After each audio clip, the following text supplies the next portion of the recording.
Hey everyone, welcome back to the channel. So in this video, we're going to be covering HEX quarterly ROI. If you like this kind of quantitative and technical approach to the HEX charts, leave a thumbs up, be subscribed by the end of the video if you aren't already, and let's go ahead and talk about this quarterly ROI. So as you can tell, ever since quarter one of 2020, if you had bought HEX at the beginning of the quarter and sold at the end of the quarter, you would have been profitable every single time. Let me repeat that. If you had bought HEX at the start of literally any quarter in the past year and a half and sold at the end of that quarter, you would have been profitable no matter what. And that's amazing to me.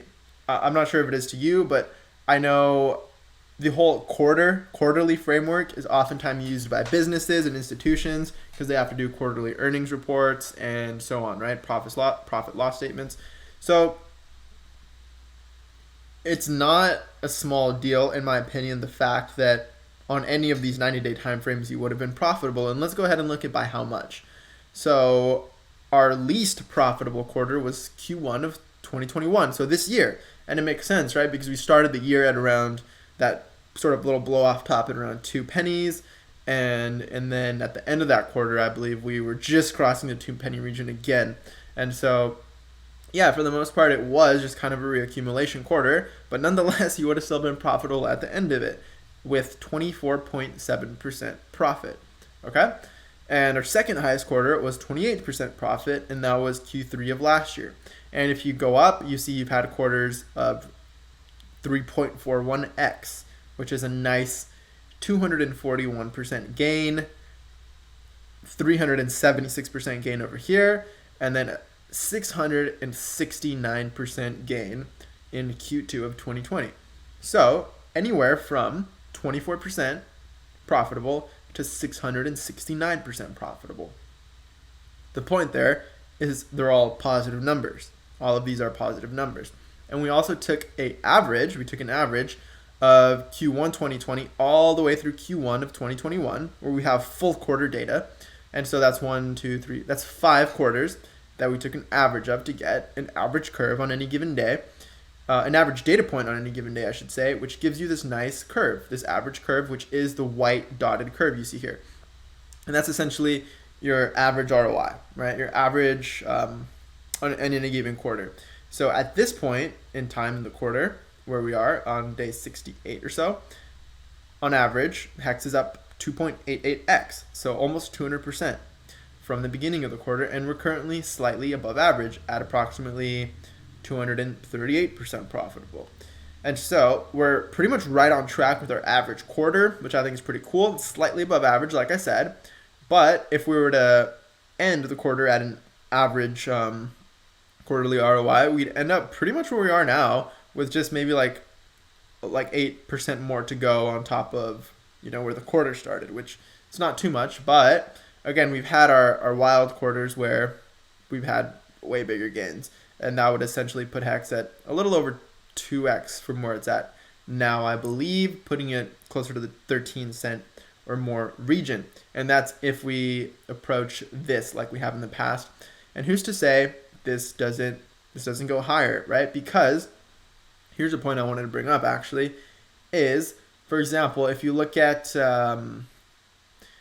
because when you're looking at quarterly ROI, you're essentially parsing into these sort of 90-day time windows where it's kind of arbitrary, if you're being honest, the fact that you're starting the data at January 1st and then the next quarter starts at, April 1st and so on. July 1st, October 1st. I believe that's how the quarters work. Yeah, that's how they work. And so it is kind of slightly arbitrary when you look at it this way. And you can see, for example, Q1 of 2020, we had a nice run up going into the end of the quarter where if you attach, for example, the end of this to this right here to the beginning of the next quarter, this is getting a little confusing, but if you did, this would be a little like 2x above where it actually is. I don't know if that made sense. My point is the fact that these are few data points, and we can actually go higher than what's shown here. That's really the point I'm trying to drive home here, is the fact that we've had insane moves that we've had in the past. However, yeah, that's a way better way of putting it actually, is, for example, this insane move we had back in the day of about 50x was split amongst 2 quarters.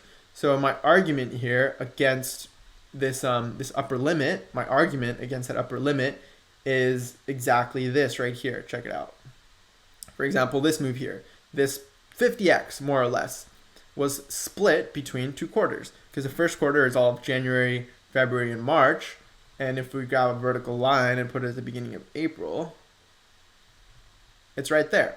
So what I'm trying to say here is there's a possibility of these moves being actually encapsulated by a single quarter, right? Let's just say this move, for example, that started on March 13th, if it had started here on April, just a couple weeks later, if it had just started 2-3 weeks later, then the quarterly ROI for this quarter would have been, if you see what I'm saying, it would have been like 3x higher. And so this chart would have looked a lot different, right? So that's my argument against this upper limit, which is why I'm saying this current bullish formation that we have could see us shooting right past through this and actually putting in our highest ROI of any given quarter. So there are limits to this model. I think it's insightful in the sense that if you were to just use this simple strategy of buying at the beginning and selling at the end of any given quarter, you would have been profitable no matter what. Obviously, long-term holding is probably the way to go. And we actually haven't looked at moving ROI in a minute to kind of prove that. We might make a whole other video on this, but let's touch on it slightly here. I haven't updated this in a while. And you can tell when it's still kind of a gray background. But we've been doing a nice black background now. So this chart is kind of interesting. Just a slight tangent, because if you look at it, it shows you if you had held for a month, for the last month, where you would be in terms of ROI, if you had held for the last 3 months, last 6 months, last year. Okay, and this white dotted line at 1 is just breaking even. So you can see that the 1 year guys who've been holding for a year are up 18x, a year from today, right? People who've been holding 6 months are up 15x. People who are up 3 months are holding, people who have been holding for the past 3 months are up 6.68x. And people who've been holding for just a month are up a nice 38%.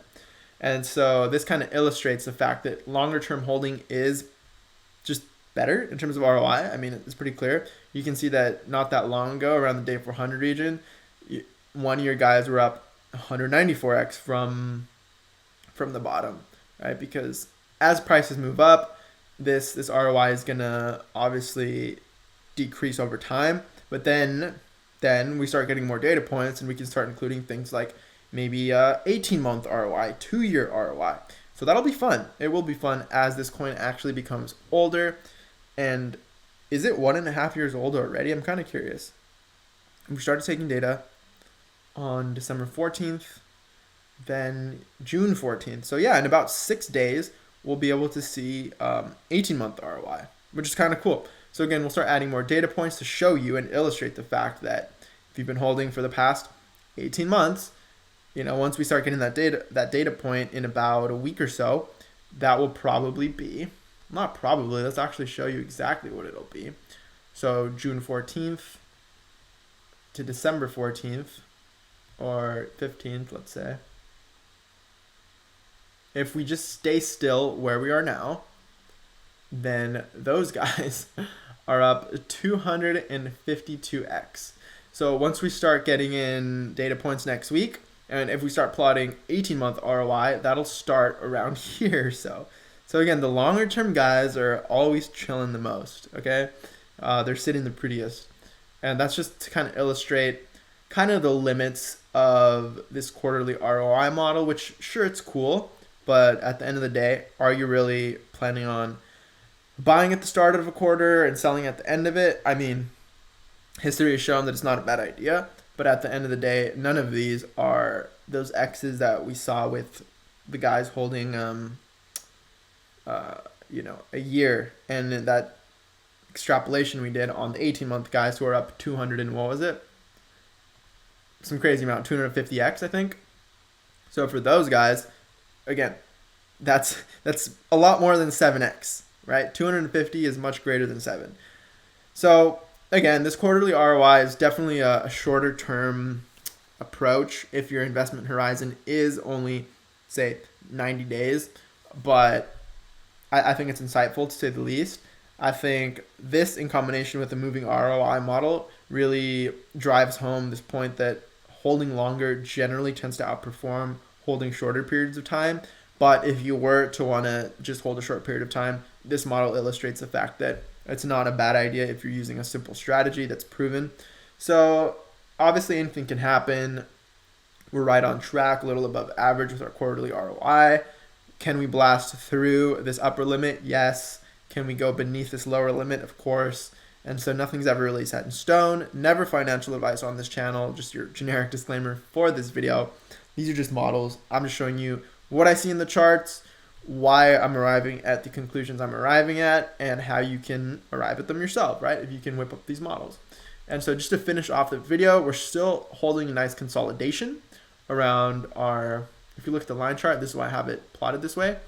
And you could even argue for some of these levels of significance where once we start breaking these levels, I think it's a good sign. We're approaching, and I think to hold the 5.26 level, you could even argue this 5.48 level. I think these are generally the limit, like the upper and lower bounds of this consolidation period, where if we start breaking down beneath this, things will start looking a little more bearish, in my opinion. If price starts breaking above these levels, I think things can start getting really bullish, and it looks like we're actually testing it currently, peeping our head through that first level of resistance. So could we have some more sell-off pressure here? Sure. We've seen people taking profits up at these wicks of approximately 6 cents or so, some decent sell pressure. Nothing too crazy, especially compared to these lower wicks, which indicate nice buy pressure, these long wicks. I really like what I see here.